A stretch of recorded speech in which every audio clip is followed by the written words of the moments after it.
Our Life Radio listeners, this is Jennifer, your Community Connection Coordinator with your Community Connection Corner. And today my guest is Rebecca Wallace with God's Pantry. Rebecca, how are you? I'm doing great. Thanks for having me.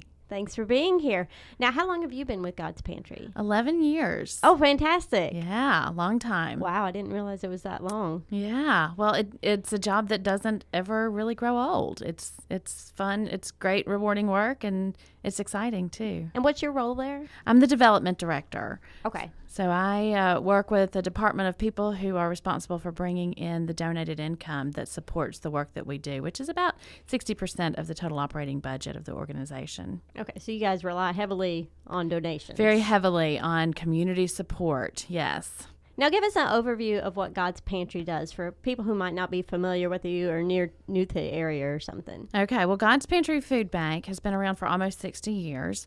We originally started just as a local food pantry, and so a food pantry provides food directly to people who are in need of food.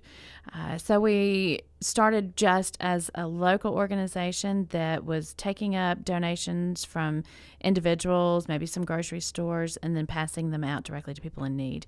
We've grown over the years to be a food bank, and so what a food bank is a large distribution point for large quantities of food. So instead of just being kind of singly focused on just Fayette County, now we get large donations of food from all over the country, tractor trailer loads, into one of our two warehouses.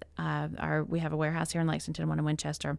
And then we distribute that food out to about almost 300 other organizations. Wow. So food pantries, soup kitchens, homeless shelters, senior centers.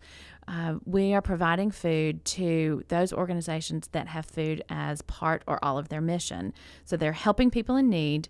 They are not selling the food. They're giving it away, whether it's in form of a prepared meal or as grocery items. But it's a way to support those organizations, because if they weren't able to access that food from us, some cases they wouldn't have access to any food to distribute. And what food they could get, they'd be paying wholesale price at the grocery store. So we're able to help them stretch their dollars and feed people in need right there in their communities. And we're doing that in 50 counties of central and eastern Kentucky. Wow. Yeah, pretty much the eastern third of the state. So we've got those almost 300 organizations in those 50 counties that are feeding people every single day of the year. Now, you have a new center opening in London? Or We do. So I mentioned we've got the warehouse in Lexington, the one in Winchester, and those are our big warehouses. Here in Lexington is our main center.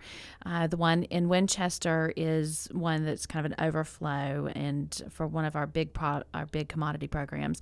But we have for several years had a regional distribution center in Prestonsburg, and what we do with that is send food directly to that distribution center based on the orders that member agencies near there have placed, and they place all their orders online. We send it to them so that they're not having to travel to Lexington, and they can go to Prestonsburg to pick up that food at their convenience. Yeah, because that's a 2.5 hour. Yes. 2.5 hour drive. Yeah, so we're very excited that in December we opened another distribution center down in the London area. That's been a dream of ours for a long time, because we look at the areas in our 50 county service area that are what we determine to be underserved, which means there's not enough food going into that county to provide relief based on the amount of people who are in poverty in those counties. Wow. So there were lots of counties down in the southeast corner of the state that were underserved. So we ran a campaign for the last few years, and that was one of the components of it, was to add this distribution center.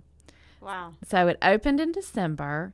The member agencies that get food, and they used to get food from a drop, which was nice. We would take the food to them, but it was only once or twice a month. And so they had to plan everything based on our schedule. Right. Now it's open 5 days a week. And what we learned just in the first month that we were there, the member agencies accessed 100,000 pounds more of food than they did the previous December, because they had access to more food on a more regular basis. Wow. So that's another 100,000 pounds of food that went to hungry people in That's a lot of southeastern food. Kentucky. It is. It's a lot of food. Thinking about how much I eat, I'm like, wow. And compare that to the previous year. The previous year, it was about 60,000 pounds of food that was distributed to those agencies in the month of December. So this year it was about 160,000 pounds. Now, how often do you take food to the distribution centers? They're still working out the schedules on that, but it's about once. My understanding is about 6 times a month. Oh, okay. So we have 2 tractor trailers that take food all over. We have other trucks, but those are our biggest trucks. But they're going at least once a week, sometimes more often. The other good thing about having that distribution center in London is that food that's available for donation down in that area is easily accessed. It can go straight there.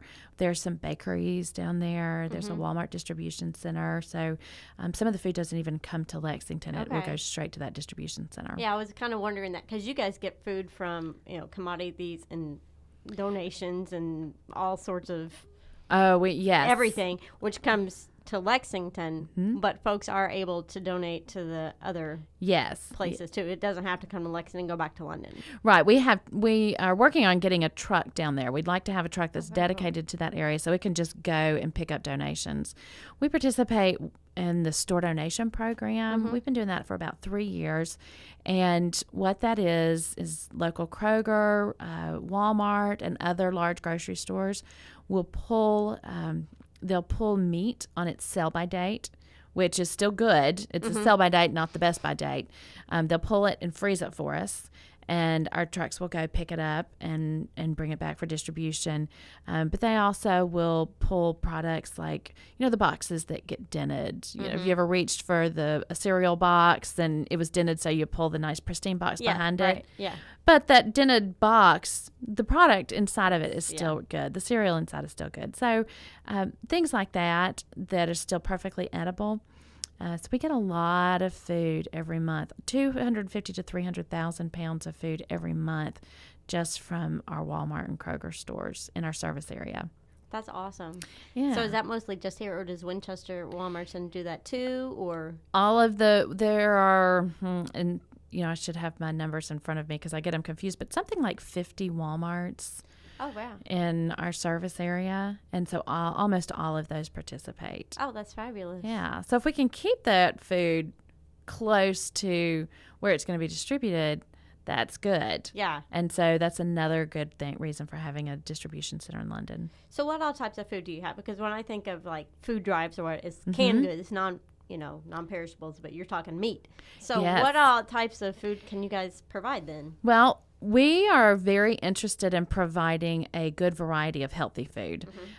It's not enough just to fill somebody's belly temporarily. We want to provide nutritious food. So the thing that really excites me about what we do is for the last 2 or 3 years, 1/3 of all the food that we distribute is fresh produce. Oh, wow. Yeah, fresh produce. So green beans, squash, tomatoes, peppers, you name it.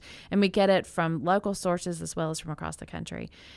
We do distribute meats, like I said, and that's due in large part to the store donation program, and literally everything from pig's feet to prime rib. I mean, there are some things that I've seen in the pantries I'm going, I'm not really sure what that is. Perhaps someone can put that in the soup. Yeah, but a good variety. And then there are a lot of the non-perishables, the canned goods, the canned vegetables, things like that. And there's also sweets. We get sweets from the stores. Yeah, that's nice. Everybody wants a little sweet. And every now and then if we get cakes, it's good for a birthday party, things like that. Yeah. But it really is a variety of food. And we do place a strong emphasis on healthy food.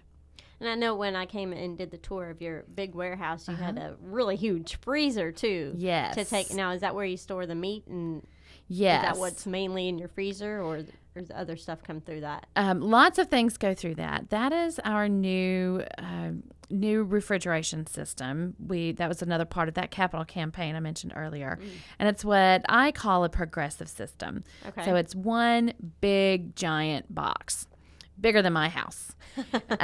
But there's one way in for our tractor trailers. There's little what we call escape hatches throughout the freezer. But you first enter into a refrigerator, or a cooled section, so it's not as cold as a refrigerator. Mm-hmm. In fact, a couple weeks ago when it was really, really cold here, it was warmer in the cooler than it was out in the warehouse. I can believe that. Yeah. But that's where we store a lot of the fresh produce, and it has a filtration system. So the toxins that fresh produce puts off, it filters that out to make that produce last longer. Then you go from there to another big door that opens up into a refrigerator, and that's where we store dairy products, milk, cheeses, sour cream, yogurt, things like that we get. And then it goes into the next two sections, which are the freezers. And so the freezers store frozen meat and a lot of the frozen product that we get. And that's been very important for us to have increased freezer space, because if you noticed over the years, I remember when I was a little girl going to the grocery store, there was maybe 1 or 2 rows of frozen and refrigerated, and now my grocery store has about 6 rows. Because you bought everything fresh back then. Right. We bought everything fresh. You went to the deli, they cut your meat for you there, and you got the fresh produce, and now it's like, hey, it's easier just to grab a bag and take it home and throw it in the skillet instead of preparing it. So there's more frozen product available. So there's more frozen product available to us at the food bank. So it's been nice to have that extra space and to be able to say yes. What we were up against before we expanded this was we would have organizations or businesses call us and offer us large quantities of donated product. And we wouldn't often be able to take it because we didn't have the space. Yeah. And so now we're able to say yes to those donations. And the more we say yes, the more we get offered. Fantastic. Rebecca Wallace with God's Pantry is my guest, and we will be back with more on your Catholic station, Real Life Radio 1380 and 94.9 FM.